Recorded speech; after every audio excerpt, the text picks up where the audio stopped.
And once we're speeding, there's some things I have to say. Okay, and we are speeding now. Okay, we are here on April 27th, 2005, in Newburgh, Indiana, at the home of Laura Warner Johnson, and we are interviewing Ed Johnson. The interviewer is Lisa DeHaze. The cameraman is Frank Connerman. An additional cameraman is Dan Starkey, and Laura Warner Johnson also is present. Okay, so we've got that all out of the way. Okay, so, and first thing is if you could state, actually, I need that back. Your name and which branch of the Army, you know, like your official title and all. Oh, mm-hmm. And middle name too. Yes. Yes. And you could, look at me through the whole thing. Yeah.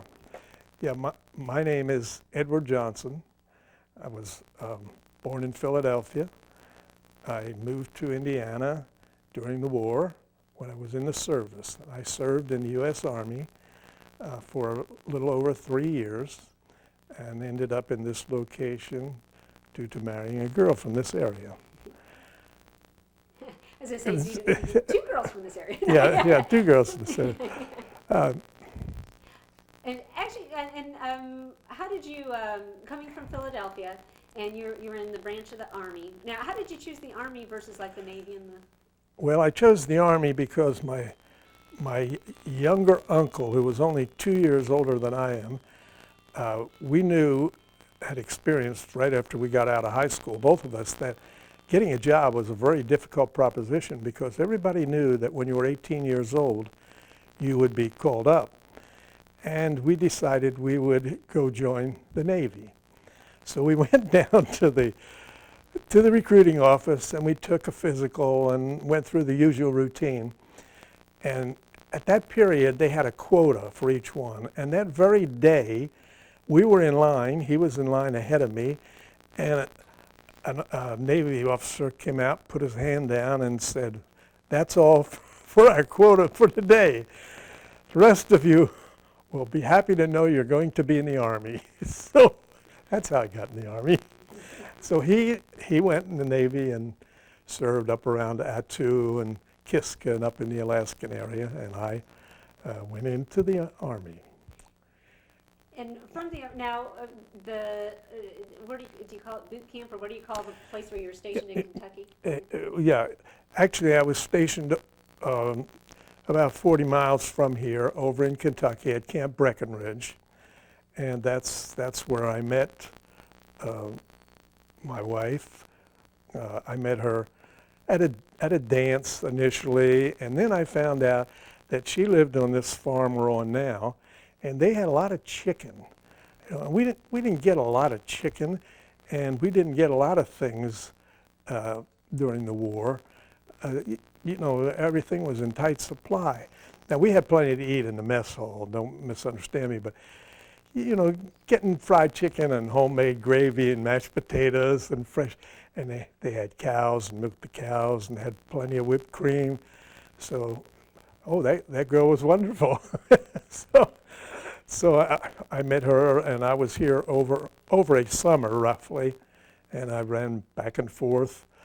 And that was a problem in itself. I had a Class A pass, but a Class A pass entitled you to go to the charge of quarters room, which was the room that carried the administration for a company. And you could pick up your pass if you were approved. Well, I had the pass, and I kept the pass. I didn't turn it back in, and I kept it, and that wasn't too unusual.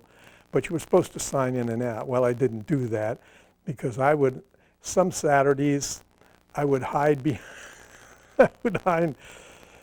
behind a pile of mattresses. There were a bunch of empty bunks at one end of the second floor of this barracks. And you'd always risked being called up for extra duty if they caught you there, especially on Saturday. Friday night, everybody tried to get out of there. And if they needed somebody on Saturday and you happened to be in your bunk Saturday morning, you're it. So I would crawl into this pile of mattresses, back against the wall, and they were, the usual cot mattresses, But if you got back in there far enough, and I was only weighed 131 pounds then, so I could slide in there pretty easy, and I got out of camp several times that way.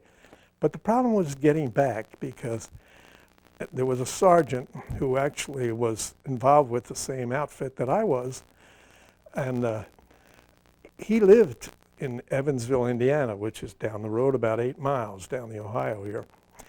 And he would take me back and bring me over, actually.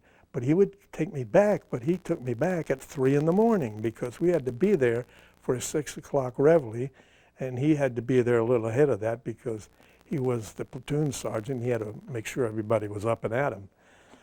So we would,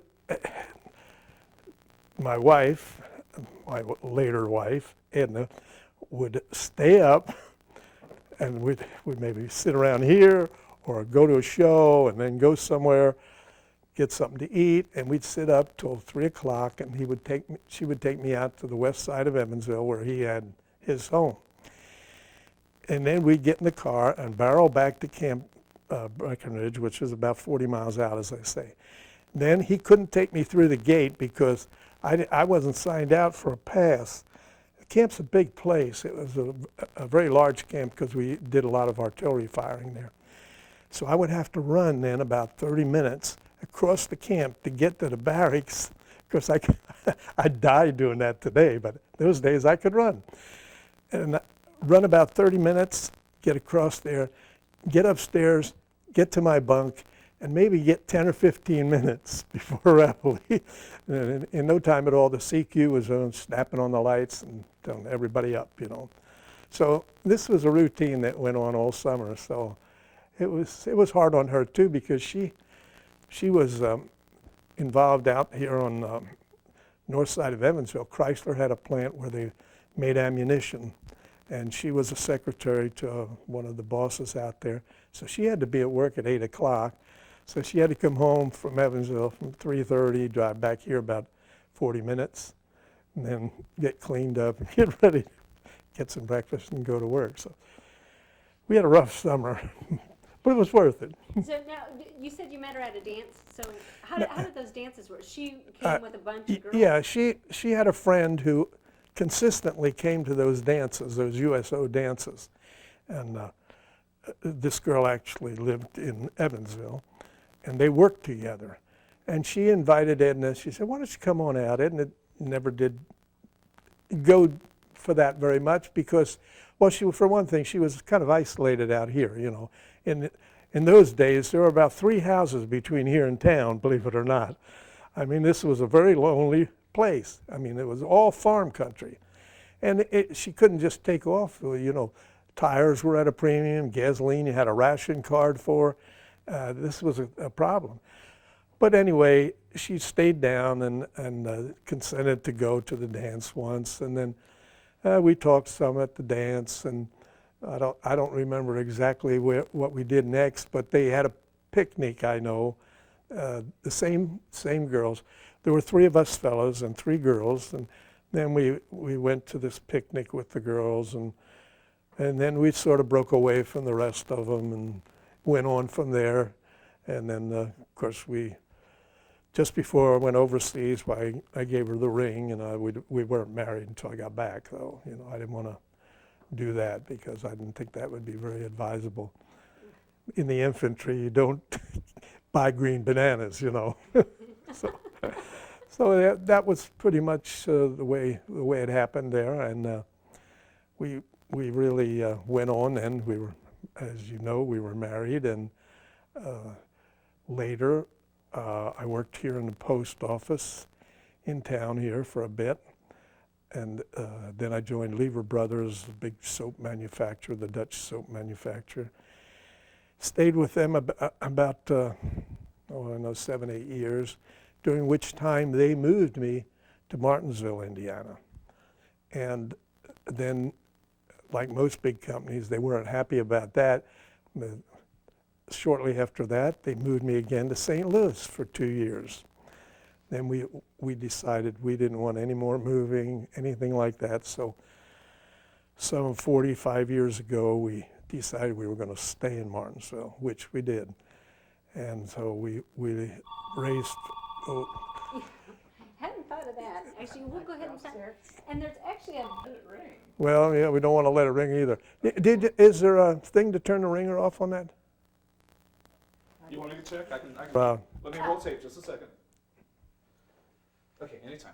yeah, so we were talking about you moving around a lot. And Yeah, so we did decide then to stay in Martinsville permanently, and we raised 5 children there.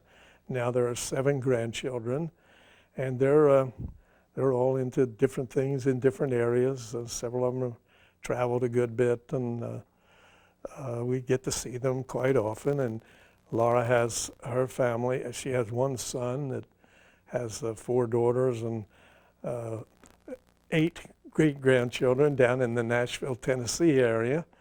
So we've, when my first wife, Edna, died, we had been married 57 years. And Laura's husband had died 9 years before that.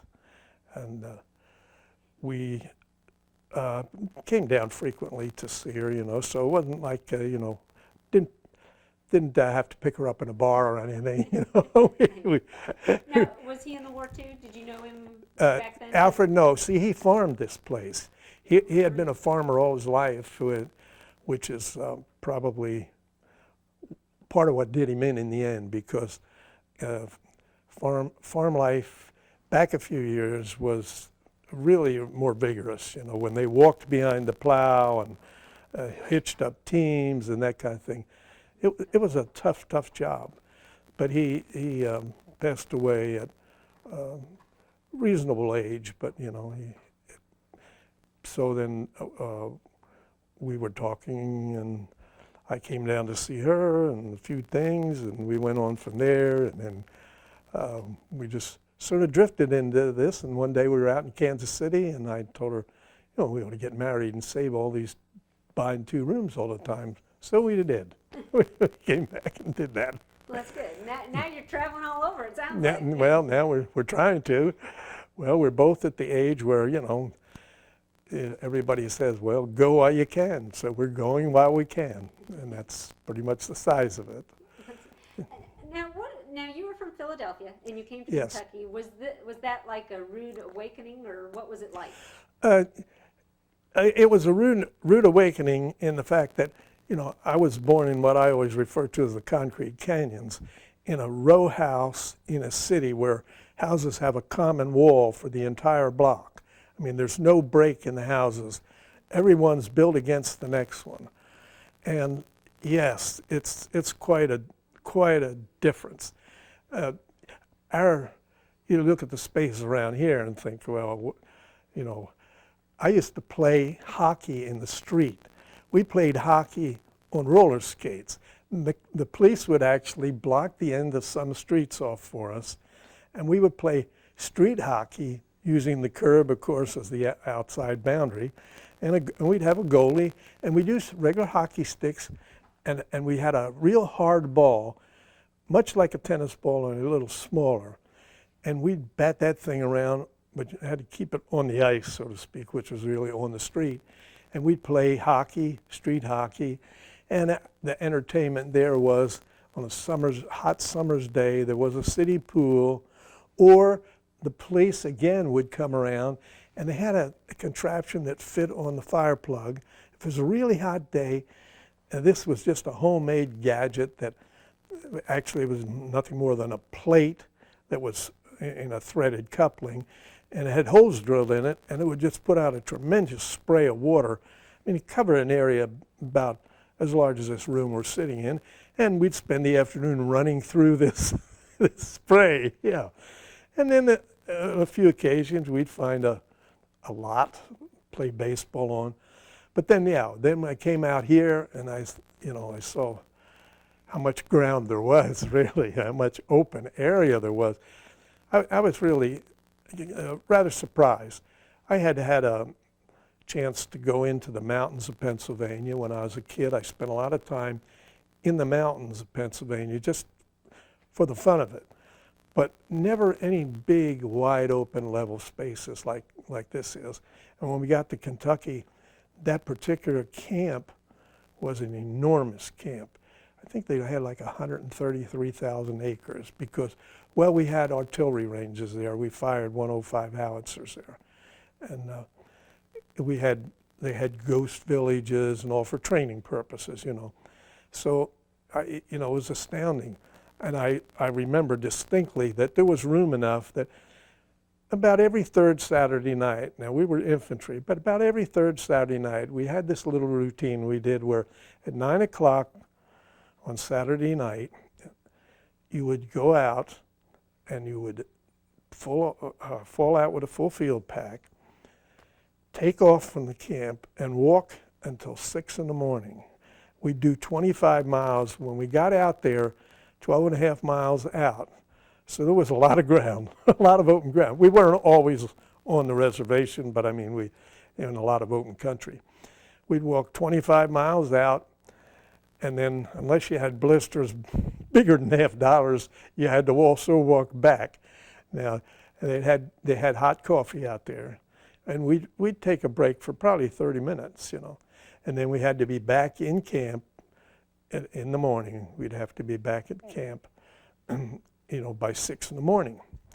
And that worked out, I think, doing the numbers, I think they said, you know, we had to do like 3.3 miles an hour, which isn't great. I mean, you have people running 4-minute miles, but for 20, you know, for all night, and it was a real tough job. But you get used to it. In the pack, you know, usually we didn't have a lot in the pack, but we had to carry a raincoat, rations, bedroll, sidearms. That's about it. So the pack maybe weighed 45 pounds, just a musette bag that we carried on our back. But it was a real change in culture. You know, being as young as I was when I got in the Army, all I had ever really seen was the city. My parents took me to Gettysburg and a few places like that, but we never spent a lot of time looking at farms or driving through farm country specifically. Well, obviously, everywhere you drive here was through farm country, and this used to be very, very open country here. I mean, right now there's probably I know there's less than half of the available farm ground now because of housing developments, you know. There was a time when, I think I mentioned that between here and town, which is about 3.5 miles the way that you did not arrive, there were about 3 or 4 houses, just few and far between, just isolated farmhouses. So it was a real radical change, yeah. Did you feel that the camp gave you a good, I guess you can never prepare for war, but did it help steel you up? Yeah, it did, because, you know, first of all, I was a kid right out of high school, and I didn't have any real self-confidence. I was not a real good student. I liked to clown around too much, and it worked a lot. I had to work a lot because my parents' depression was on, and it was tough going. And I worked a lot, and I never really had a lot of self-confidence, to be honest. I mean, looking back, that's the feeling I get. And yeah, it was very good for me. In fact, and not only training for what was ahead, but just training. I mean, I came to the point where, you know, on a given day, you're given this squad of men, and you're supposed to drill them. I mean, and you know, of course, you have people watching what you're doing. I mean, you know, but we had a cadre of men from what they call the Big Red One, a cadre from Iceland out here at Breckenridge that were very, very good, old non-coms, old non-commissioned officers who were too old to go overseas. And so they really bore down on us because they had been in the Army for a number of years, and they pretty well knew. Some of them had been in a very long time, and they'd been in a few minor skirmishes, but they really tried to make it objective, but tried to get us toughened up. And for me, it was a very good experience. I, as I say, I tried to get in the Navy.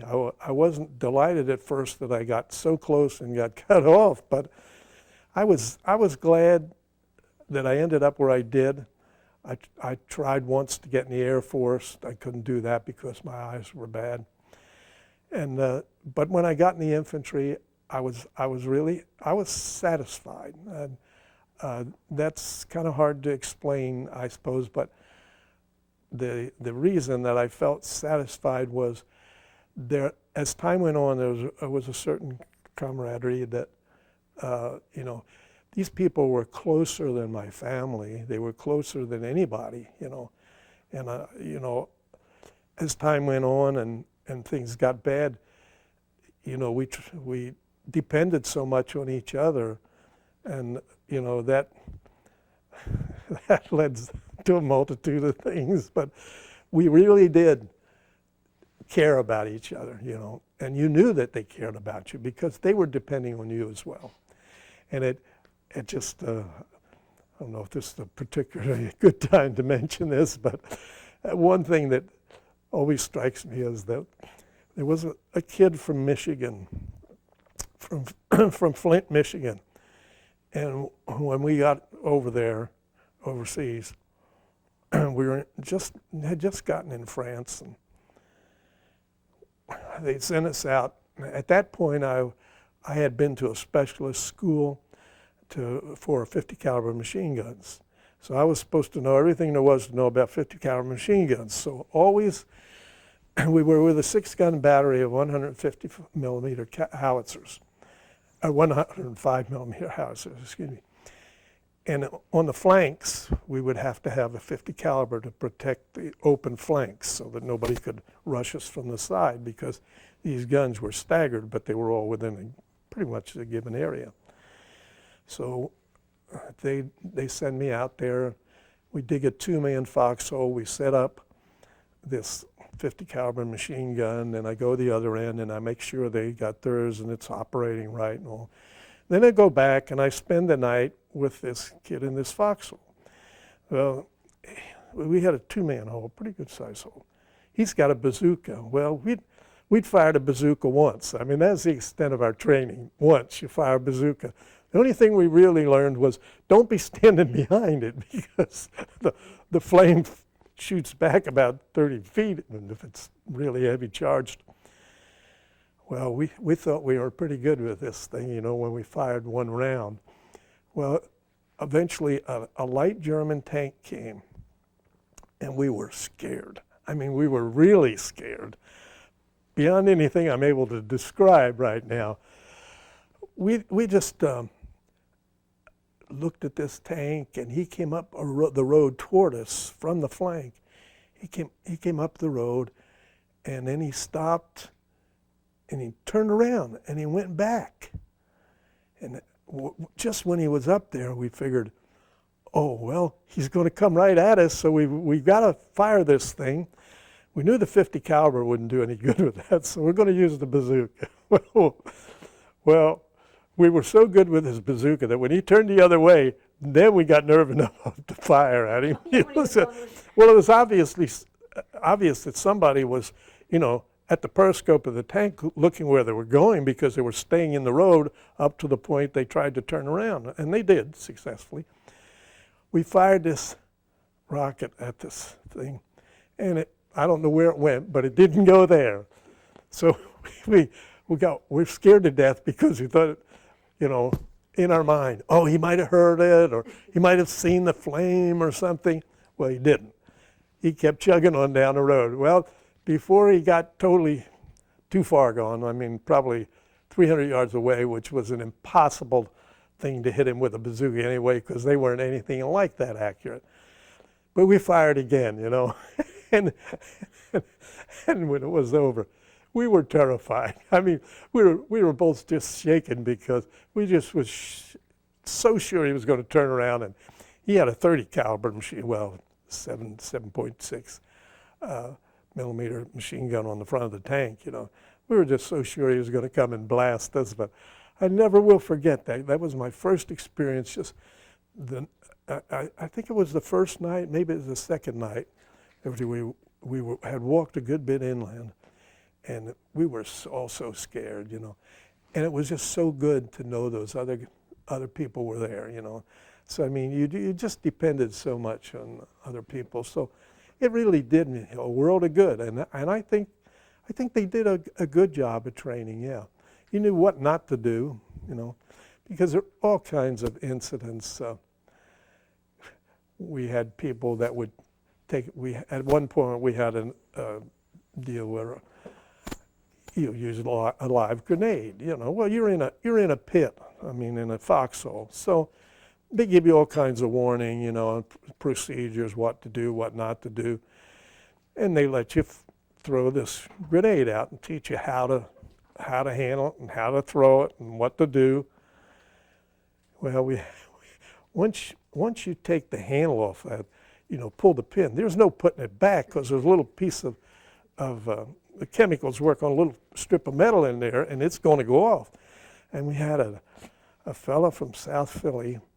He was a little Jewish boy. He'd worked in a fish market, and we called him Fish Bait.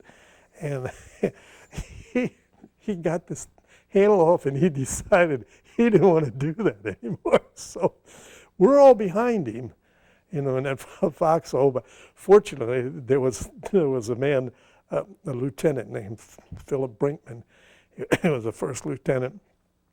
He was back there with us, and he ran up and grabbed that grenade, and it just barely got clear. Some of it rattled against the back of the dugout we were in, but oh boy, you know. So all kinds of little things like that happened, but it served us in good stead later, you know, because you got to the point where, you know, you knew things like that had happened before, and you just instinctively knew things could happen and just try to prepare for them, but it was good. Speaking of fish bait, did everybody have nicknames? Well, yes, some of them you wouldn't be proud of, and some of them were all right. Yeah, we had a platoon sergeant who was a great guy. His name was Updike, and he was from Arkansas, and he was really, I don't want to say a redneck because he wasn't really a redneck. He was just a poor boy from Arkansas. He was a likable guy, tall, lanky fella, but we called him the Arkansas stump jumper. Now the only reason we did that is because he was always doing that. He'd jump when we were out in the field, a field problem. We'd run around something, he'd jump over it, you know. So not always stumps, don't misunderstand me. Just any little thing. But he was always jumping. He was a big, tall, lanky guy. He looked kind of weird. He'd almost flail getting over some of these things, but he'd do it. And he always tried to inspire us. Come on, you know. Of course, that was his job. And we got to call him the Arkansas stump jumper. And I don't know, we called several people different names, but basically they were okay. But yeah, Did you have one? no, I didn't. I don't think I did. At least I didn't have any they made known. As time went on, I started as a gunner, and then I didn't spend a lot of time with a battery after a while. Shortly after we got in combat, we lost our OP party, was killed, and so OP is observation party for the artillery, and so the job was to, you know, we had to be with the infantry, and then we traveled with them, and when they got stuck, when there was a tank, a machine gun, a pillbox, any kind of a defensive item that they couldn't handle, it was your job to be there, and they'd point it out to you, and then it was your job to hit it, you know. So I traveled with a Captain McGraw of G Company. That was the company I was assigned to protect, you know, and it was a good job, but it was dangerous, but we made it fine. I spent over a year on that before the war ended, and the last year of the war, and it worked out fine. And the fellow who was my Jeep driver came to see us once here years ago, and the gunner, one of the gunners, was best man at the wedding, yeah, at our wedding, yeah. Not Laura and I, but Edna and I. Laura was the maid of honors, so I don't know what she and the best man did for the weekend after we left, but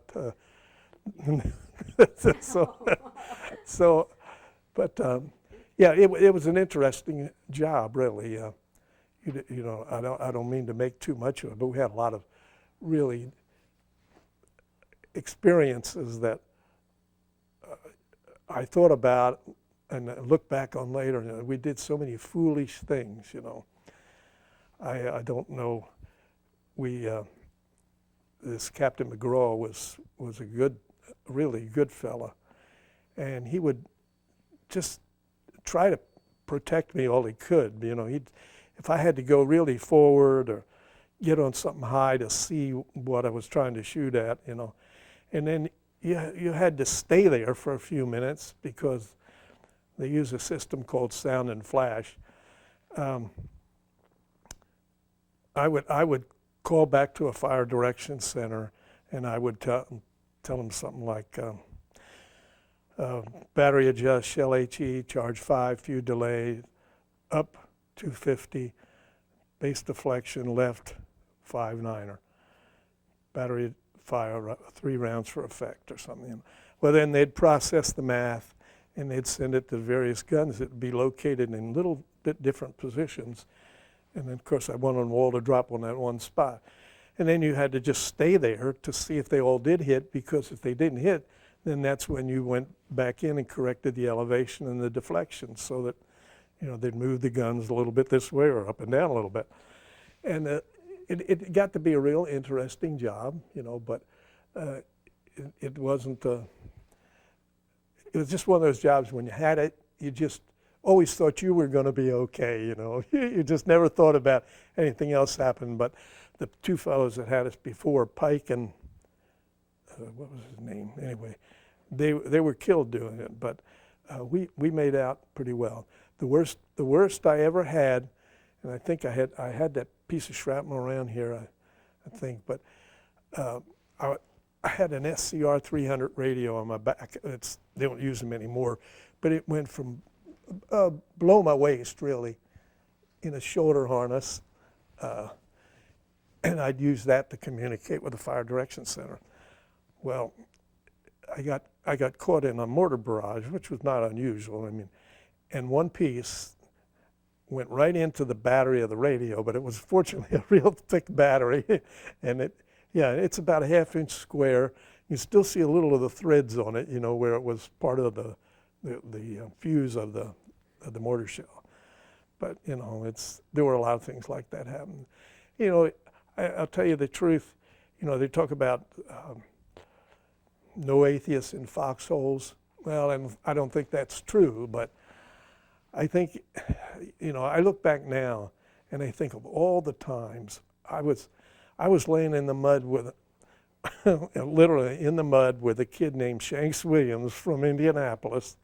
His father was a butcher up there somewhere, and we had been pinned down all day, and it got nighttime, and we were just laying in the mud, and we were going to lay there all night.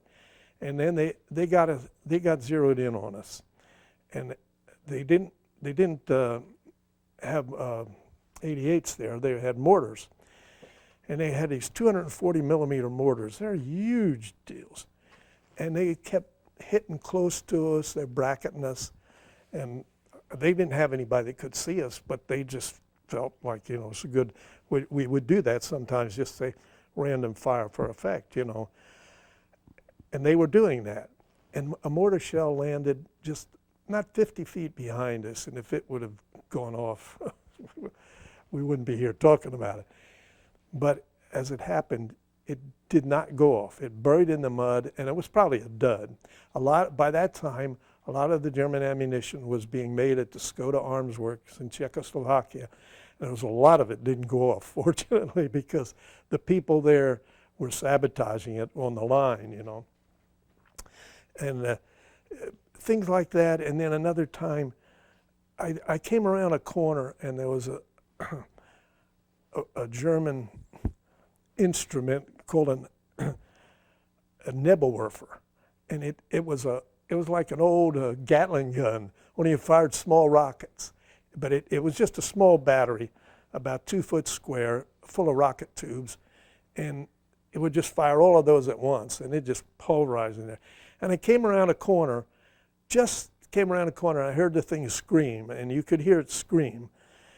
And I just fell back right around the corner, and they just went sailing right on by along that wall and continued on. They didn't hit the wall even, but if I'd have just been 2 steps further around the corner, I'd have just caught it full, you know. So, you know, I think a lot of times things like that happen that, you know, you just wonder why. I was standing in the doorway with a kid I knew very well, and a lot of European houses had covered stone doorways, and they usually have a little bench in there, and they just protect the door. They'd take their boots off there, that kind of thing. And he was standing one side, and I was standing the other side, and a shell came right in and got him right in the stomach, just like a little 40 millimeter, tore him up, just tore the middle out of him, you know. And I think, well, that guy could have been on the other side of the street firing the other way, you know, and it makes you wonder. You just can't help but wonder. And you get back to and I've lived long enough now that almost all of the people that I knew are gone. The lieutenant that I mentioned with the incident with the hand grenade lived in Kansas City, and I up till 2 years ago, I saw him. He was getting in pretty bad shape. Of course, he was a little older than I was, you know. He was getting in pretty bad shape, and then last time when Laura and I were out there, he wasn't there at all, so he's gone. And most of the other kids that I knew are gone now. The best man, as far as we know, is still down there in Florida. I've talked to him on the phone, but not this year. So, but he's seemed like he was in pretty good shape. But you know, the ranks get thinner, and I think they're dying off at 1,500 a day now, they say, you know. So you just wonder why, you know, why me? It gets down to that, really. Why, you know, how come I'm here, you know? And all these good kids that worked so hard and did so much, and that's it. Speaking of, you know, losing people, you were at when the D-Day at Normandy, and that was a heavy casualty day, wasn't it? Yeah, it was a heavy casualty. I hope I didn't mislead you. I didn't come in until there was a bad storm on the 14th, and I came in just after that bad storm. So we had to be very careful. There was still an occasional strafing on the beach and all, yeah, but there were still bodies on the beach and all, yeah. But they were, I mean, when I say that, they had them assembled. They had them, by then, they had most of them in body bags or containers of some sort, and they were taking them back out to ships. But on the 14th of June, which was, D-Day was the 6th of June, it's 6 in the morning. On the 14th, a bad storm hit, and it tore up what they called the mulberries and what they call the cranberries and the mulberries. To make the invasion, they knew they wouldn't have a port. Our biggest single objective was to get the port of Cherbourg, because that was a very fine port. It was close to England, and we were going to go up the Cotentin Peninsula and try to isolate Cherbourg and take it over. Well, it just didn't work quite that way, you know. But we did go along, and I actually forgot what I was going to tell you about that. Well, you said the cranberries and the mulberries. Oh, the cranberries and the mulberries, yeah. That's why we couldn't. A lot more stuff was scheduled to come in a lot faster, but the cranberries were a row of the first ships over. There were about 6,500 ships came over on D-Day. But about the first 80 of them were old ships, and they did carry some things over that they could put ashore in floaters, but actually they sank them. They sank them offshore as a breakwater. And then they towed over, they were caissons, and they called them mulberries. They were big concrete blocks. I mean, they were 30 feet high and about, I think, 68 feet long and wide enough to make a good road on the top. I don't really know. And they towed them by ocean-going tugs and whatever else that was big enough to pull them. And they pulled them inside the cranberries and put them at the beaches so that they could get something to build a pier out on. Well, they used them for a pier, the top of them for a pier initially. Now, some of those mulberries you can still see. They're no longer above water in the U.S. sector, in Omaha and Utah Beach, but down on Sword, which was the British, maybe they're on Gold. Anyway, down on the other beaches, toward the Canadian beaches, they're still sticking out of the water. We did see them in June of 94. Yeah. Yeah, 50th. Yeah, yeah. You could still see them, and there were one or two pieces of the old ships, the old cranberries, but they tried to clean those up, wherever they were in a bad situation. Now, what did you say about how the Germans they'd put something so that they could shoot? Well, yeah, they were very clever about what they did. They had some really heavy shore batteries, but they were smart enough to know we had battleships that had 16, 14-inch guns, and we had any number of cruisers and all that had 8-inch guns. And they knew that you point those out at those destroyers or point them out in the direction of the ocean, they're not going to last very long, because sooner or later some of those Navy people are going to get a direct hit and going to put it out of commission. So they built everything sideways. They built, this one looked down the beach. First you got to know that the Cotentin Peninsula, I'm sorry, I'm using my hands here. No, that's fine. Cotentin Peninsula, from where you're sitting, would be a curve with Cherbourg way up here, and then the beaches go down like this. So it was a big arc. All of the beaches were incorporated into that arc. But it meant that any gun down here, if it was powerful enough, it could fire way up here.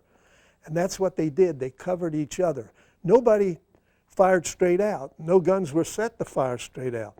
I mean, no heavy guns. The built-in emplacements would all fire way up the beach or way down the beach, and that was an arc, a radius. So they could easily cover the whole beach with some of these big guns. But the biggest batteries they had, or what were thought to be the biggest batteries, and if you've ever encountered anything about it in the history books, there was a place called Pont-de-Hoc, which was a real fierce cliff at the one end of Omaha Beach. And they spent an awful effort getting up that beach, expended a lot of people. They brought ladders from the London Fire Department to try to scale that thing with. They used grappling hooks. They had I think it was a 35th Ranger Battalion of the 83rd Infantry tried to scale their way up there, and they did. When they got up there, they found out those guns had been taken out and used on the Russian front, and they were telephone poles. But see, they had gotten word over a period of years, they had gotten word from the locals, from the French underground, and French had a good underground. The best one was the Dutch, but the French had a good underground. And they had sent word that they were building this enormous thing on Pont-de-Hoc, and there were really guns in there when the French were allowed to get anywhere near it or saw them going and all. But what they didn't know is that they had taken them out. So they spent all this time, effort, and material, and there wasn't anything in there. And so. And didn't you say at the 50th anniversary, one of the guys who had scaled it? One of the men that scaled that had his son there. Yeah, and he said, that's where I threw my hook up there, and they climbed up there, and it's quite a climb. I mean, they broke a lot of it down with naval gunfire, but there's still fierce cliffs on the side of one little part there. They made one little draw.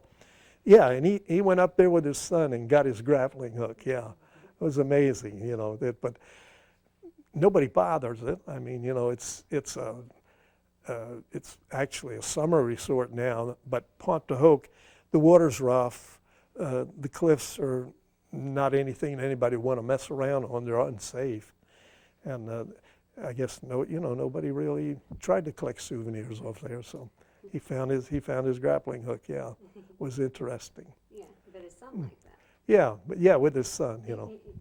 And also, since you were in Patton's army, do you have any stories about run-ins with him? Well, no, I never had a run-in with him. A lot of people did. I never had a run-in with him, but I had one time when we were trying to get into a town. And we were attached. We were under the name Task Force Hogan. We were attached to 3rd Army. We were trying to relieve the people in the Bulge, and we fought our way to try to get into the Bulge. I mean, we were never trapped in the Bulge, but we were trying to get in and get them out of the Bulge. And then they assigned us to this task force, which was really some of Patton's tanks. And it was a little town there. We were in a place called Soy, Belgium. There was a little town there, and we had a Colonel, Humanoff, who led us about 3 times, I think. We took this tank column and tried to get up this road, and we got beat back every time. Of course, every time we got beat back, we also lost a couple of people. And we didn't lose any tanks, but we were hanging on the outside of the tanks. You know, that was the idea. Well, Colonel Humanoff was on the phone, and you know exactly what we were going to do. He didn't know. I mean, we didn't know anything. We did what we were told, and but we're waiting for him to decide on what we're supposed to do next. And Patton comes up because Patton was Humanoff's superior, you know, and so he told him right in front of everybody. But Patton was that way. He didn't give a darn. And I liked Patton, and it's surprising enough. I mean, a lot of people said, oh, he, you know, did this and did that and didn't do this. But this one thing he did this day made me admire him, really. He said, Colonel, get up on that tank. He said, now, I'm going to get up on the other side. And these tanks have these big handholds on them, you know. He said, now I want you to take your trench coat, take the belt off, and you put it through that handhold. And I'm going to put mine on my side. And he said, now, if we don't make it in there, we're still going to be hanging on this tank dead, but we're going to go in there this time. And he said, you boys get on there and you stay with it. The rest of you follow us in there. And we did, you know, and they were both alive when we got there. So it did, you know, just took somebody with that kind of guts, you know. And, you know, he got in a lot of trouble for cussing people, and he was a miserable son of a gun. And I use that term to try to make it polite. He would catch a lineman, you know, up on top of a pole trying to repair some damaged lines or something, and he'd had no helmet on. He'd fine him $25. Of course, if you were a private back in those days, you're only making $50, you know. So it was a big amount. And didn't you say the helmet, you actually used your helmets for washing? Oh, yeah. Yeah, and it was very good to boil eggs, too, if you liberated the hen house. That was one of the prime uses. Yeah, that happened in the Battle of the Bulge that year, which was right after the invasion. When they broke through in the Bulge, you know, everything went to pot and people got separated and this and that. But it was the coldest winter in 55 years. And we were in the snow in the Hurtgun Forest. We were crawling around in trenches in the snow. Trenches weren't dug in the snow. They were just crawling around in the snow under the pine trees, you know. And we would find a clear space now and then. I don't mean it was impossible to find a clear space, but we'd take baths, take off every stitch of clothes, and have a helmet on a fire in the daytime. You couldn't do it at night when the fire would show. We'd have a fire in a hole and heat some water in the helmet and take a spit bath, you know. And then the real luxury was when they could, they'd send up clean, dry socks. If you got a chance to wash your feet and put on clean, dry socks, you know, that was a real luxury. We never changed our clothes, shoot. But yeah, we did that, and we'd bathe out of the helmet, and really we'd cook in the helmet sometimes. I had two boys on my gun, Joe Lowe and Joe Matzis, both from South Carolina. At one point, they both went AWOL, so they were in pretty bad standing with me. And when we got overseas, I was still putting it on them. And so we were out in the woods, and we hadn't had anything really good to eat. And they after me all the time, let us go get a deer. I know, we had seen deer, you know. I know we could get a deer. And I said, what would you do with it when you got it? Oh, no, we can dress it. I know how to dress it. I dressed a lot of deer. So finally, they just wore me down. I didn't really care, except they, you know, might need them on the gun, but we had a 7-man crew on there. And so anyway, I said, well, okay, but don't be gone long, because, you know, we might have to march order the gun and have to pack up and move.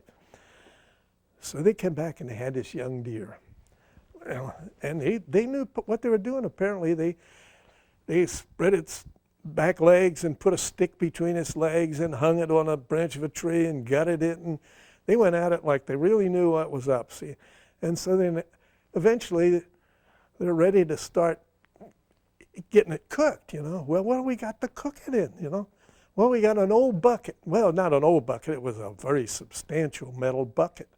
But what we used to do that was used to swab the tube of the gun out with that. After we'd fire, you had to neutralize the tube of the gun, and we'd use saltpeter to do that with. They'd swab the tube of the gun out. And you know, it was dirty and all that. Well, we'll wash it out, you know.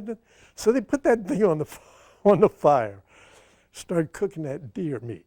Well, we could only use a certain amount, you know, but the bucket was a good sized bucket, about like that, you know. He had that thing full of deer meat and water, cooking away, you know, and it's starting to look gray and foam like on the top, you know. And then all of a sudden, it's getting done, it's getting done. Then we get a march order, which is mean move the gun, pack up everything. And when we moved this gun, we had to dig a 22-foot circle, only about 1.5 feet deep, but we had to have that much so that well, it's hard to explain, but the spades that held it in place, so when it recoiled, it couldn't go back. It had shovels that dug in, and we had to have it down where it could dig into fresh ground. So we had to dig a place out and a pit for ammo and that kind of thing. Well, anyway, we went and got that just ready to go. And the deer meat's also, you know, cooking good. They moved that bucket of deer meat. They carefully carried that bucket of deer meat and chugging along, walking alongside the truck for a little bit, and then it passed it up and carried inside the truck for a little bit. We got to the new place. We didn't go far. We got maybe a 1/4 mile that way, and they caught up, and they started a fire again. And we march ordered about 3 times that day. And by the end of the day, that deer meat looked so horrible. I wouldn't have got near it with a 10-foot pole. But that didn't bother them at all, man. They just, is it good? Oh, yeah, it's good. You ought to try some. Not me, boy. I didn't want to get near that stuff. But in the end, we did liberate hen houses. That was a good find, you know, if we'd find a hen house and I've cooked a dozen hard-boiled eggs, you know, just eat them one after the other, you know. K rations weren't too good. Now we had pretty good rations, C rations. They were pretty good, and K rations were, you know, they keep you from being hungry, but they weren't exactly delightful. So yeah, but anyway. Well, is now a good time to stop? Did you want to move your camera? Yeah, it'd probably be good. I'm rolling again. Okay. Wanted to ask, there was a story about a nun. What's the story? Yes, the story of the nun was that at one point we had we had picked up a girl named Erika Wimmershoff, and she was from Aachen, and In Germany? in Germany, in Germany, and she was trying to get home, and she was a decent girl, and it wasn't too great for decent girls to be out running around in the middle of the war because Aachen was a broken city. I mean, it was terrible shape.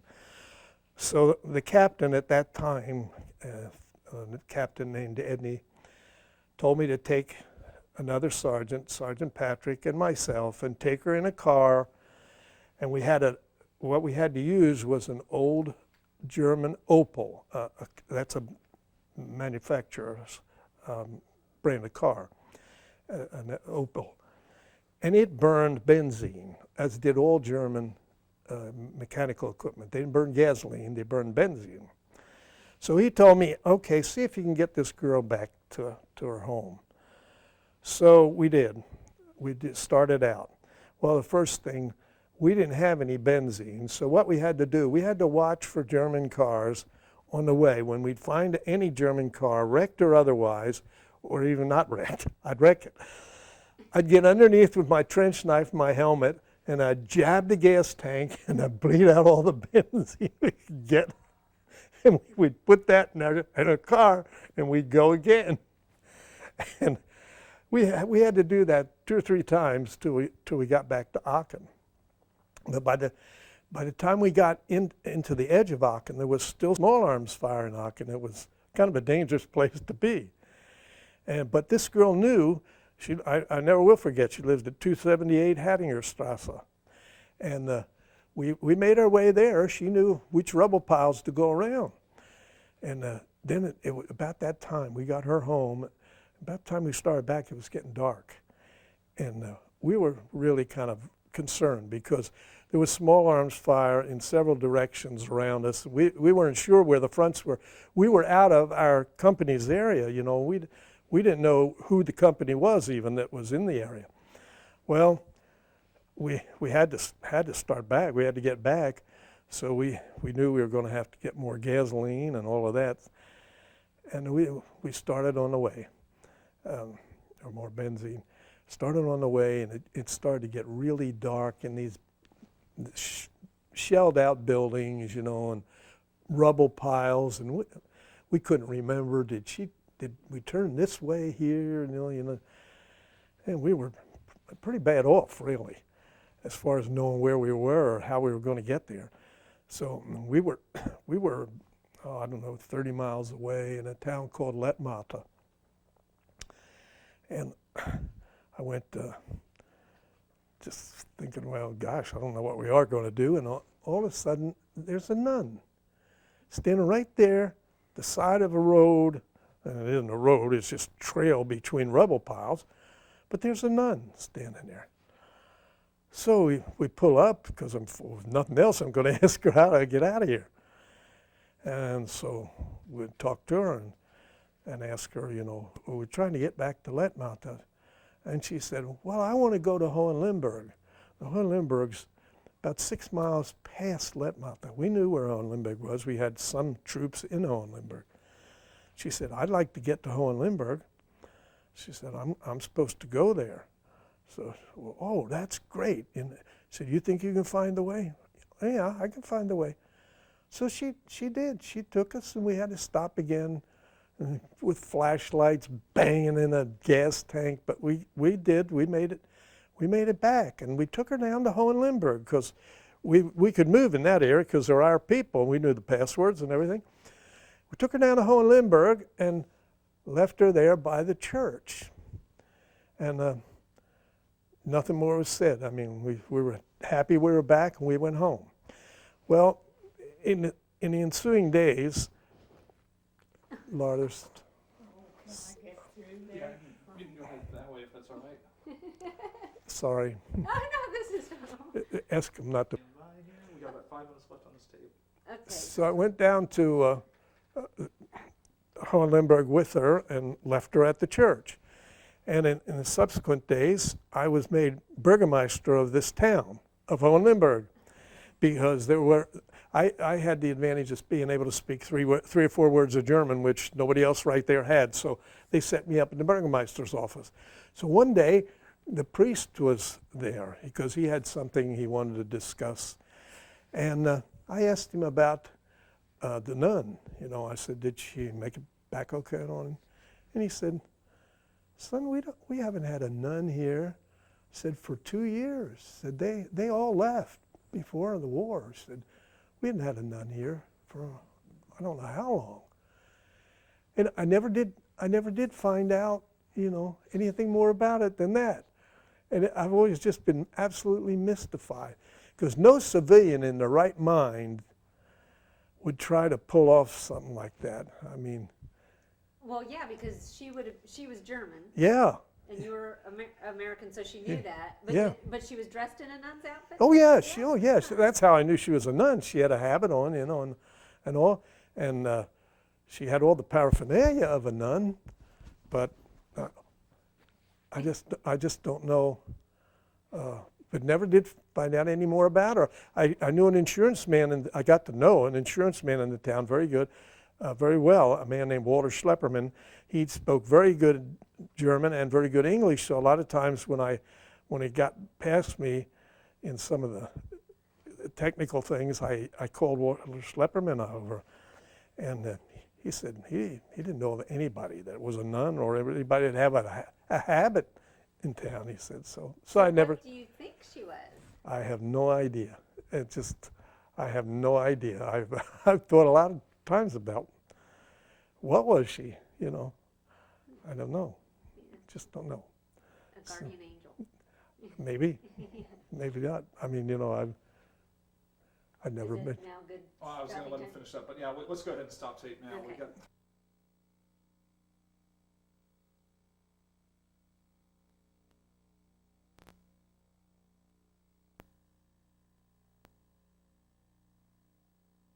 With home, I know we've talked before about how you got letters and how Yeah, that worked. and yes, we did get pretty good communication, but it was sporadic. I mean, you got it, but you got it in bunches, because we'd be isolated for a while, and then we'd get everything at once, and by then all the cookies would be crushed and the candy would be jammed up and all. And so if there was anything really good in there, it was probably half destroyed anyway. But we got letters, and the way they handled that letter thing was that you got a little form called an email.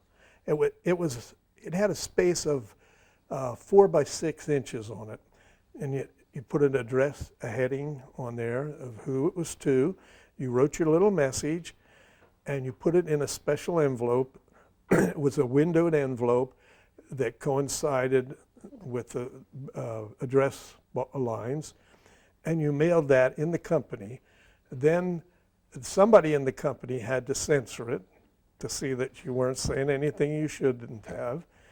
And then if that went through, then they photographed that, and they sent that back to the States. They sent photographs on tape. And it worked the same the other way.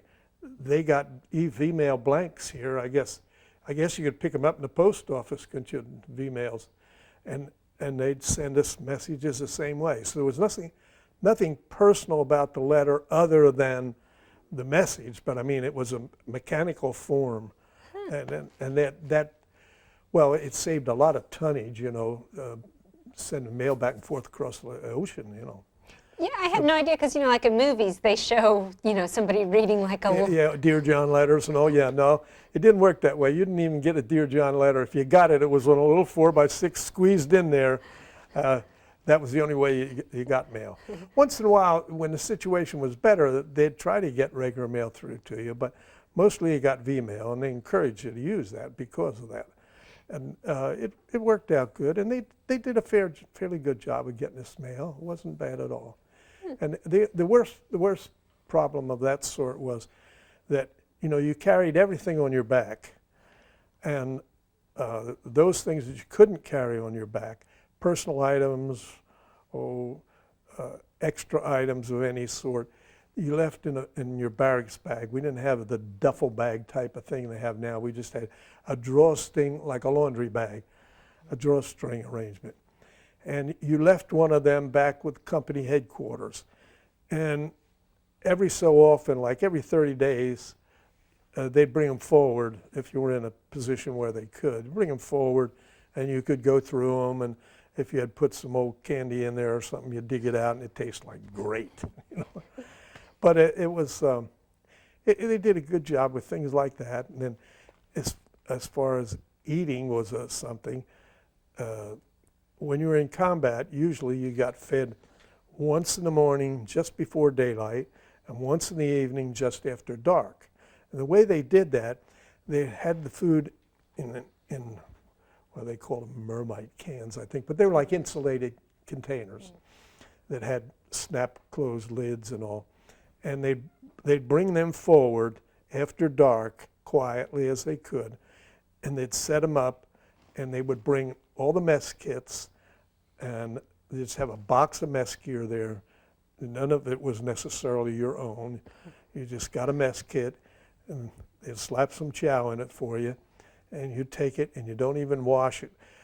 They'd take about 6 men to the back of the truck at once, and then get your food and get out of there. So then in case some artillery spotter did spot you, and before they could zero in it, they didn't want a whole bunch of men crowded around there where they would all be hit, you know. So that's the way you got fed, you know, a few people at a time. You got a clean mess kit out of just a box. They put your food in there as quick as they could, and you got out of there.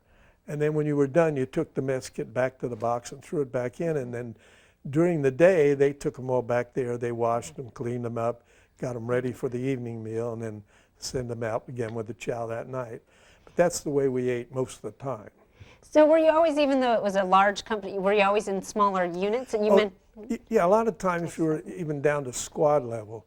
A squad had 12 people in it, and you were down to squad level a lot of times. But we were broke up sort of by gun crews. We had 8 people on the gun, the gunner, number 1, and 6 other fellas were ammunition handlers. And one guy did nothing, but every time we'd fire the gun, his job was we'd open the breech, and his job was to stick his head down and look through the tube to make sure that, that no fragment of the was left in there. And if there was, of course, we couldn't ram another shell in there until we got it cleaned out. But we were a lot of times working, yeah. But usually the other guns were not, 100 yards this way or that way, before or behind us, yeah. So basically we worked at a company level, but pretty much divided up into gun crews or infantry squads, yeah. So that was pretty much the way they took care of eating and working and all. So what was it actually like? You were in a strange country, and so you were there for a year? Oh, yeah. Well, there was a problem when we got into Germany more than anywhere else, because the first thing they did, the Germans were great respecters of authority, and therefore they didn't want our people to fraternize with the Germans, because it would break down the authority of the U.S. troops. You know, that was the feeling, that if they got to know you, then it'd be just, hey, Joe, Now, to show you how good that worked, really, when I was in Hohenlimburg, there was a very large hospital, Army hospital, German Wehrmacht. And it was right across the street from a big house I took over to put the CP in. And in that hospital, first of all, I might say this part, that they told me, take off all your rank, go draw new clothes, and don't have any rank showing. Because if you're not a high-ranking official or officer, They don't pay any attention to you. No, that's the German way. You know, you had to have the rank to have the authority. So here I am, a corporal, and I'm going in this hospital every day because this was part of the requirement. I went to the hospital every day and went there to check and see that they still had the same number of prisoners they had the day before. Because if any of them got well enough to get out, they could escape, and they really, we were supposed to send them to a prisoner of war camp, which we did. And we didn't have any trouble with them. They knew the war was gone at that stage. They weren't any difficult to get along with. But I would have this German colonel who was on the staff there, who headed up the military section there for it.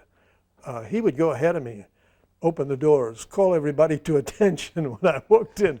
If he'd have known I was a corporal, he'd have died, you know. But that's how well it worked. But that restricted us a great deal. Now, I was fortunate that I wasn't restricted because I had to deal with the civilians. But they got really tough. That particularly, they didn't want the guys talking to women.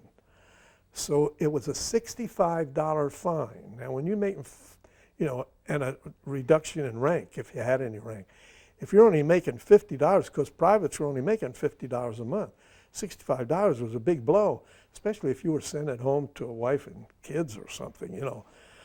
And they did that so that it would keep that layer of authority there, you know. And what that required then was, you know, we had to pretty much stay to ourselves as a general rule.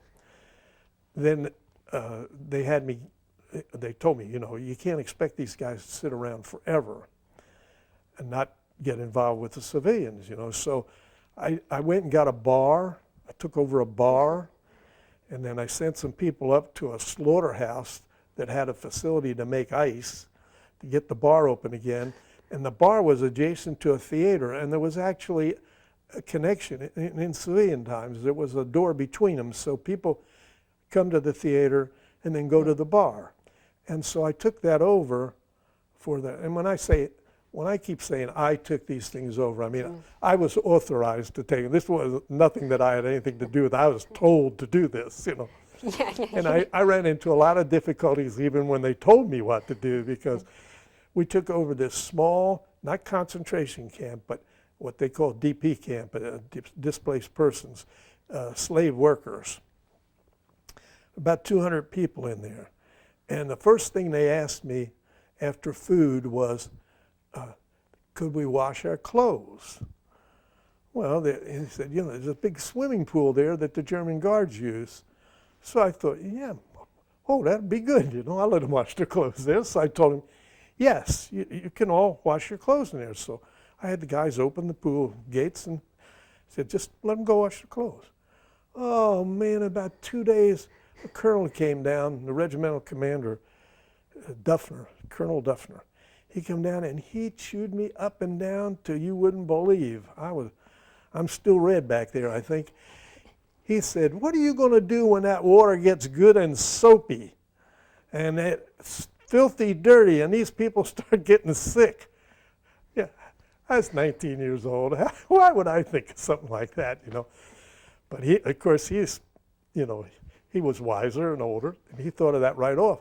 You can't let them get that, you know, in that water and get all their dirty clothes in there, and next thing you know, that water will be stinking, and, you know, it'll be a real hazard. And so we had to change that. But I just stumbled along doing things like that, you know, but it was a good experience, really was. So with the bar in the theater, was it for the Americans just to I took socialize it so to- they yeah, got it out of their system? Because Special Services would ship us films. I remember the first film we showed, I remembered, because the guys were all excited. We finally got a movie. It was Earl Flynn in Captain Blood.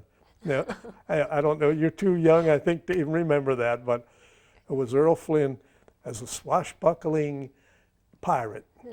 Captain Blood in Jamaica Town.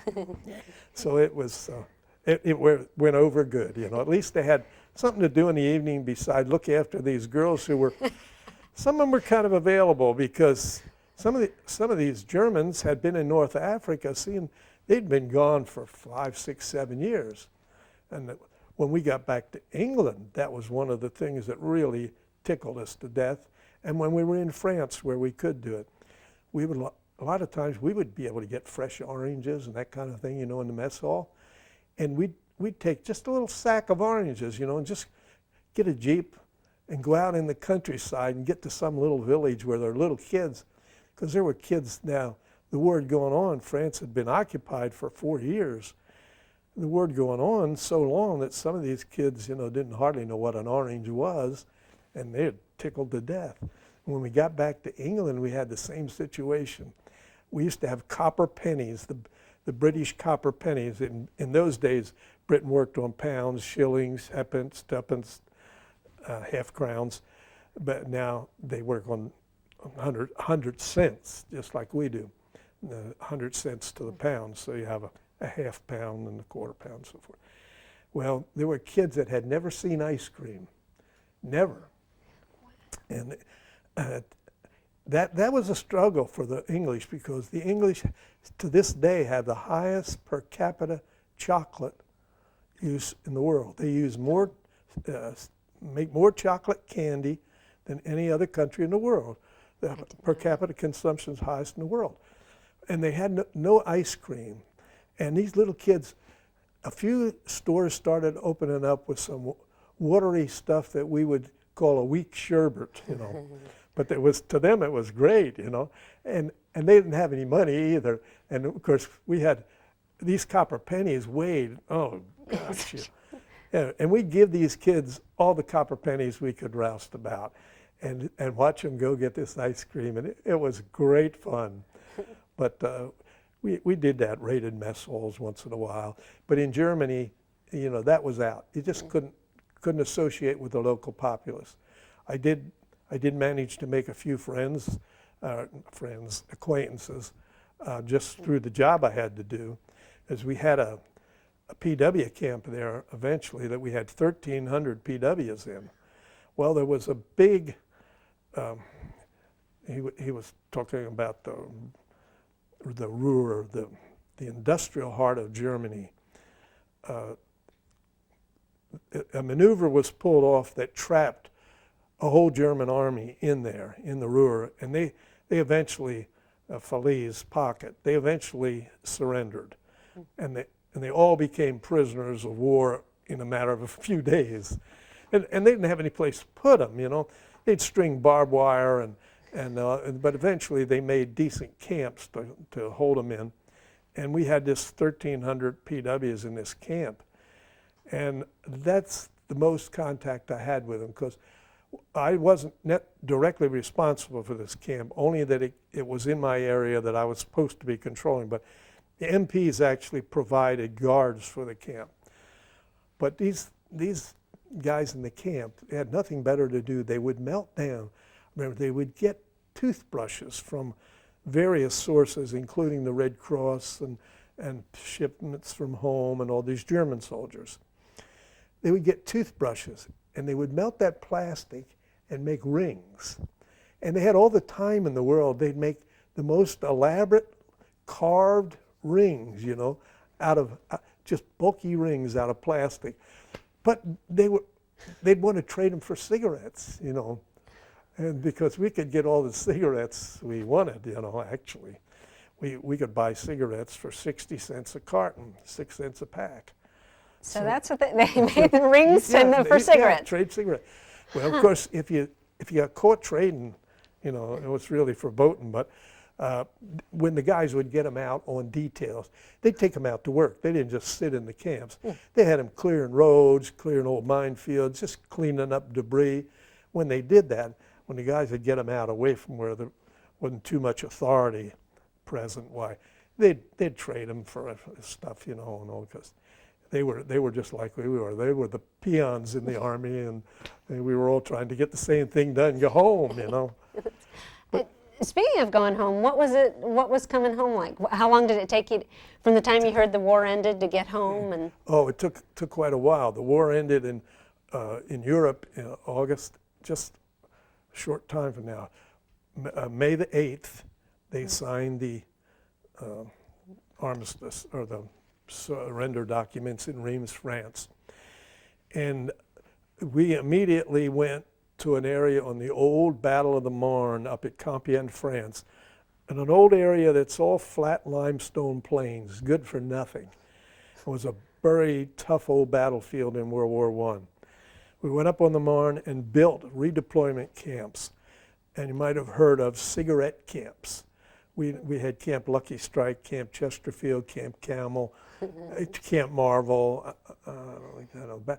There were 7 or 8 cigarette camps, they called them. And that's the way we deployed people back. And you were deployed back by the number of points you had. And you got points for how many months of service you put in over there, how many battles you were in, bigger battles, those kinds of things, all contributed points. So it started off, the first people coming home, the maximum you could have made was about 90 points, but very few people had that. And I had 73 points, so I didn't leave there, and that was a good number of points, but I didn't leave there until the following February. Wow. And then it took 12 days to cross. I crossed on an Army transport named the John R. Brooke. And it was a bad, bad month on the North Atlantic. And they had to close off watertight doors and all of that. And so many people were sick that even some of the Navy crew we replaced in the kitchen. Some of our cooks, people in the Army that could cook, who worked in the kitchen, to get meals for those people that could eat. But then we had a little bit of a revenge because, there were some officers on board that we didn't particularly care for that had been kind of, well, we had a word for what they were, but we won't go into that. But anyway, we had this, some of them were throwing up and all this, and we had to clean up this stuff. We'd go into these cabins and we'd talk about, what are they fixing for lunch today? Oh man, they got the nicest pork chops swimming in grease down there. We'd give them all this kind of stuff. It was really mean, but it was good at the time. It was mean but worth it. It was always worth it, yeah. And but it took us 12 days to get back, and then we actually landed about midnight, and we hit the Verrazano Straits in the outer harbor in New York there.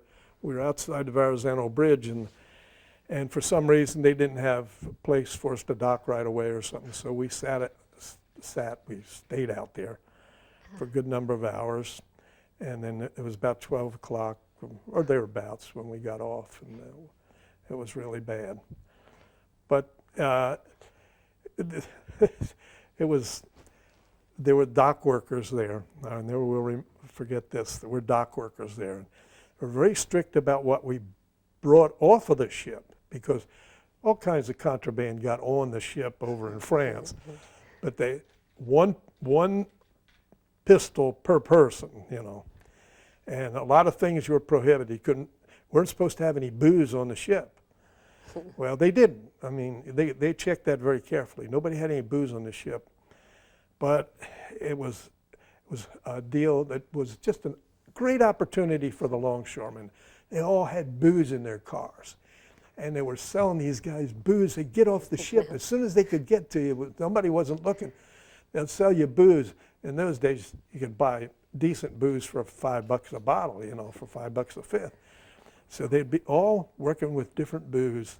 And a couple times they'd be calling a formation. Everybody had to get off the ship, then they'd check the roll to see that everybody was present, and we'd all line up, and everything looked okay. They'd march us off. Somebody let a bottle slip and smash on the pier, then there'd be a big halt. It was kind of a riot doing that. There's some great poker games on the way back.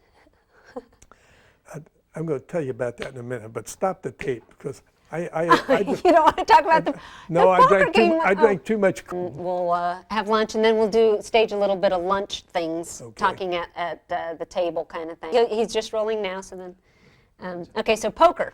Poker, yes. There was a great interest in poker. And what prompted the interest in poker was, of course, there wasn't anything much to buy. And we were supposed to have no money except a minimum amount. You were supposed to be sending everything home. But there was a tremendous black market. I told you we could buy cigarettes for 60 cents a carton. In Paris, it was no problem to just go anywhere and get 20 bucks for them. And gasoline was that way. Guys would sell a 5-gallon can of gasoline out in the country and get 50 bucks for it, you know. So poker, these guys had all this money, and they got reckless with it because the government finally wised up, and they issued a pay book to everyone. And on the one side of the page was your pay each month as you received it from the government. On the other side was any money that you tried to send home. And when you got ready to leave the ETO, leave the European theater, this side better not be bigger than that side. I mean, what they paid you better be the biggest part of the money, you know. If you sent home more over here than you took in over on this side, it came from the black market. So And they had to so, keep yeah. it. Basically. So then they had to keep it, so they didn't care how they gambled. And I remember sitting in a corridor just inside the ship because on the way back, we didn't have enough beds. You spent 8 hours a day in the bunk, and then 16 hours a day you were wherever else you could be, you know. The bunk did duty around the clock.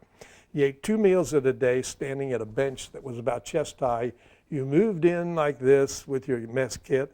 You had about 20 minutes to eat, and the next group, you went out that end, the next group slid in from this end. But that was the arrangement. And so while you're in the, you know, sitting around doing nothing, these guys would play poker. And a lot of times they'd have $5,000 and $6,000 in a pot.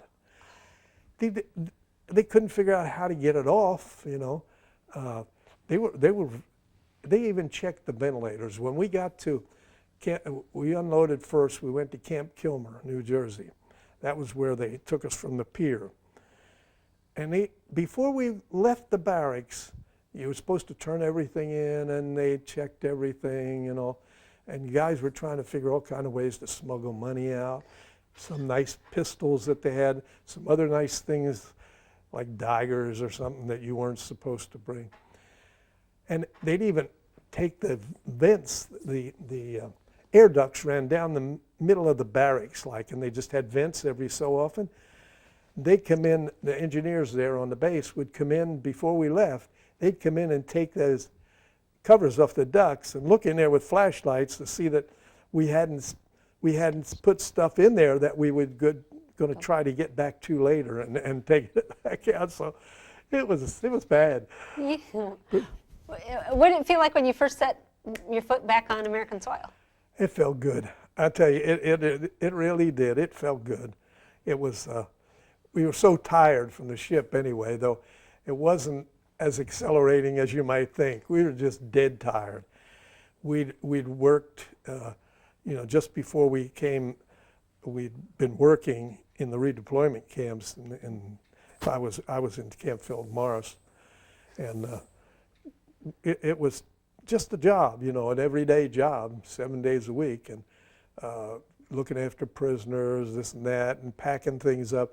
We had to pack everything that could be salvaged. We had to pack in a nasty stuff grease. I want to say something called cosmoline.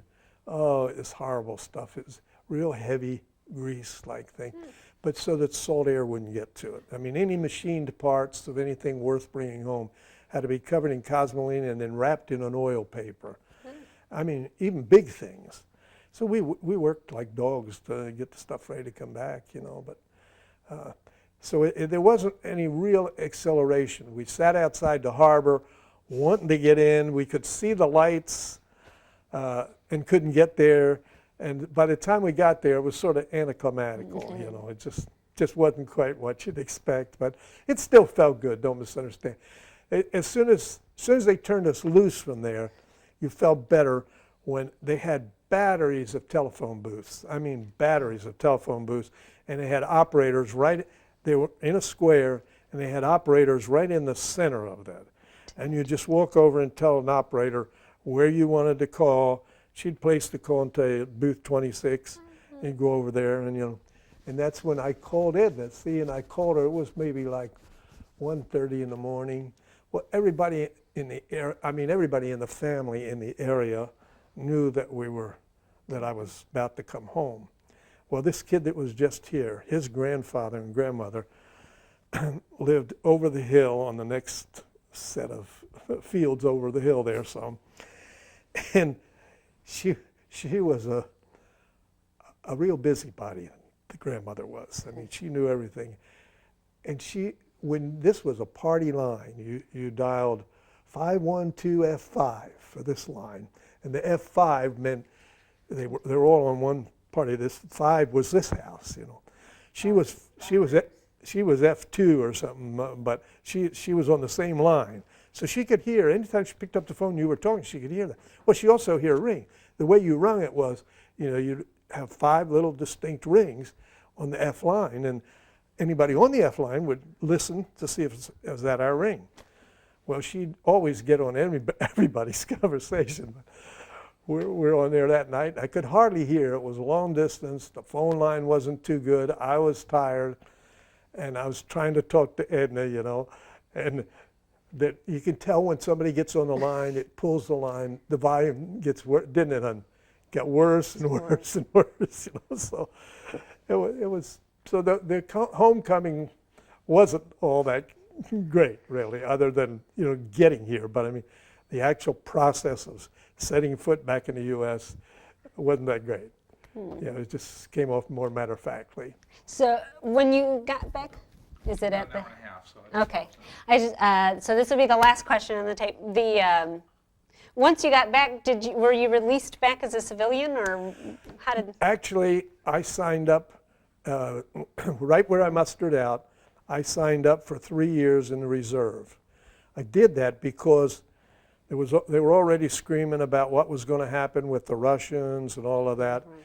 And if I came back, I wanted to come back in the same capacity as I was in.